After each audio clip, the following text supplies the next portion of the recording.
What is up, everybody? Welcome back to the Devy Drafts YouTube channel. We are back with another version of This or That. Who are we drafting if we're on the clock in a Devy draft? We're going to be looking at college football prospects. And even if you don't like Devy, you don't play in those formats, we are looking at player prospects. Who we think is a better prospect among them. So stick around. Don't just get out of here because you don't play in Devy. We're going to be diving into the 25 class. We're looking at Drew Allar from Penn State and Cade Klubnik for Clemson. Both these guys' ADPs kind of going around each other. And there's a big kind of debate right now of that quarterback class of the 2025 class. There's a lot of question marks. So we're going to be diving into, their strengths, areas of improvement, overall what they did last year and what we can expect from them moving forward. So stick around while the intro is going and we'll catch you guys on the other side.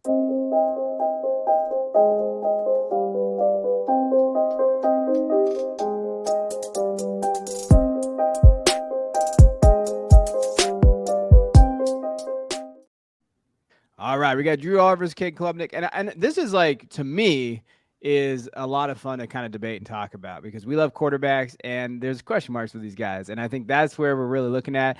They're both going to ADP, and again, remember, ADP is not everything, but 206, 207, literally in the last draft I did, they went back-to-back, QB6, QB7. So they're getting valued at their ceiling and what we expect them to be, not what necessarily they produced last year. So that's just something to note.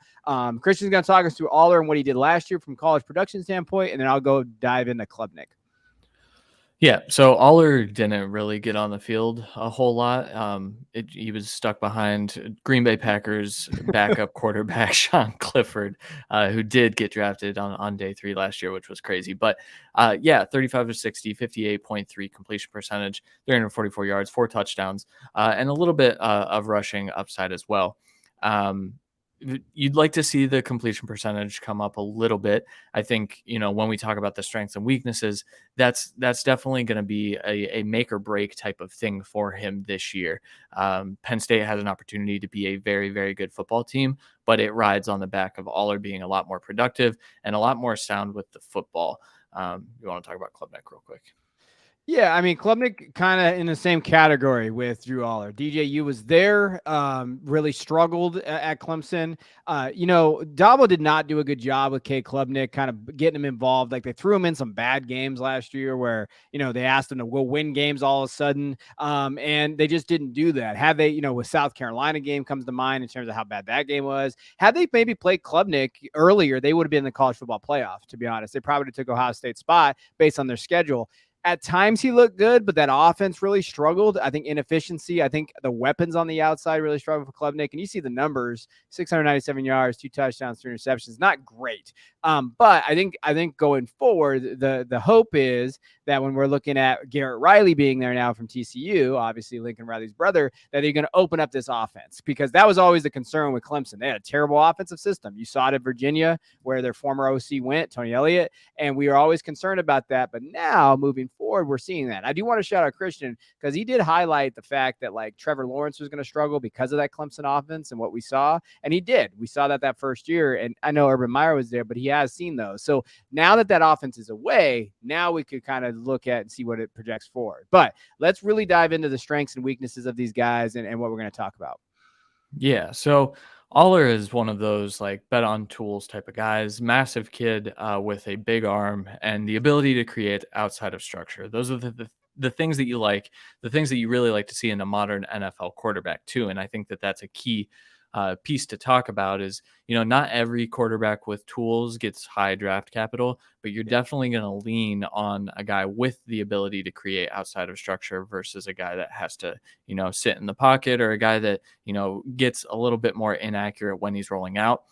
I think there are actually times where Allar is better when he's rolling out and on the move and things like that, because, one of the weaknesses I think is decision making and just accuracy and ball placement in general. I think he is definitely, you could see that he was still learning the speed of the college game when he was out there. I think that there are times that he was late on reads, and he's one of those kids that he's got the big enough arm that he can get away with some of that.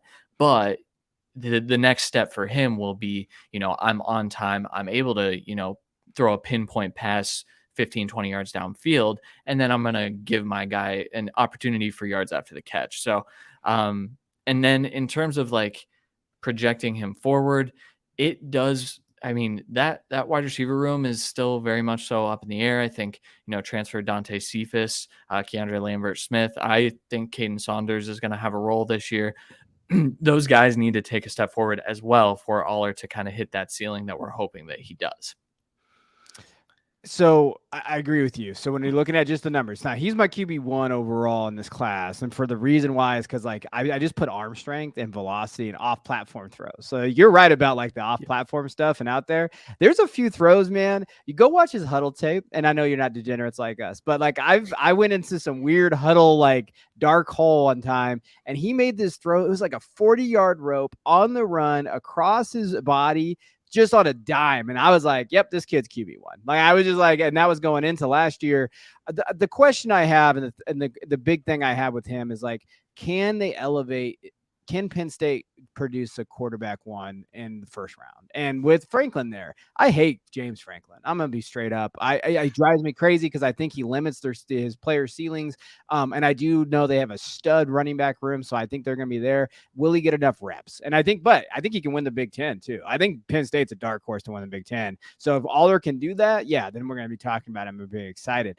On the flip hand, so Klubnik. So when you're looking at his ADP, everything's kind of there. I think for me, I've talked about it multiple times. Allar's the line for me of drafting a quarterback in Devy. I'll take Allar, May, and Williams. Klubnik is a concern. I think there's things alike. I think his accuracy can be good. It wasn't good last year, but when he came out, like you did see accuracy, you did see timing in high school, and there was an adjustment there. He's got pretty good velocity on his throws. I think he's got zip. I think he can get it out quick, and I think those are things you're going to like. And I also highlighted his ability to make plays outside the pocket. So one of the things I put on my tape is like, hey, and when I'm breaking these guys down is, playmaking. Like he can do that. And you saw a little bit of it last year. He was just overwhelmed last year. I think the biggest thing was with DJU being there. There's a lot of angst in that locker room, definitely. And I think it definitely got to the young guy. I think the weakness for me, the biggest one, size, 195 pounds. He put on a lot of weight though, because I think he came in at like 180, 185. So like, I think the size thing is the concern. And I know we've talked about this, like some guy like Bryce Young, but he's not at Bryce Young's level of quarterback. Like that's not what we're looking at. I put on here decision-making as well. And that definitely was highlighted a couple bad throws that he had last year for interceptions and in pocket presence. I really feel like he struggles sometimes with his pocket presence. And, Clemson's offensive line is going to be better, but it has no depth because Dabo will not do the portal because you know what? God didn't do the portal. Sorry, Clemson fan. And so to me, like if that offensive line doesn't improve and it get injured, and there's injuries on that offensive line, we're really worried about that pocket presence in that area.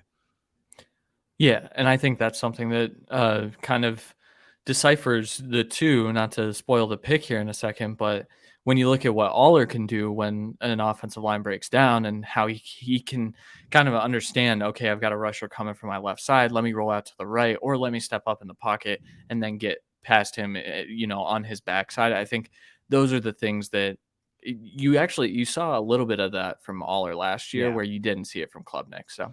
Yeah, and that's the difference. Like, I think he can be a playmaker outside, but I don't think he understands when to do that. And I think that pocket presence stuff, where to step up at. And I think Aller definitely makes the case, and we'll get into it now, like who we're picking. But I think Aller makes the case of like he can step up. He knows kind of the nuances of the game, and he could have been ready to go last year. Like, I really feel like they would have been more competitive last year. I know they won. I think they won 11 games last year. I know they only lost 2. But when you're looking at that, like I think they would have put him in position to maybe challenge for a playoff. I think that's the type of level of talent you have with Aller.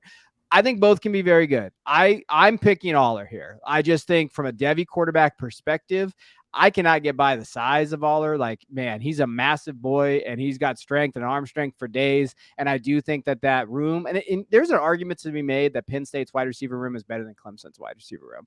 I like Clemson's wide receiver room. Adam Randall, Bo Collins, Antonio Williams, a lot of those guys are there. But they haven't been able to step up. So there's some question marks there what the talent's going to look like. But similar kind of, the offense does make me excited for Klubnik, but I'm still, from a Devy perspective, based on what I perceive draft capital is going to be, I will lean Aller. Yeah, me too. I think there's a chance that Aller is being talked about as a better Devy asset than even Drake May when we get around to this time. Because think about, we were pretty early on Drake May here at the Devy Royale.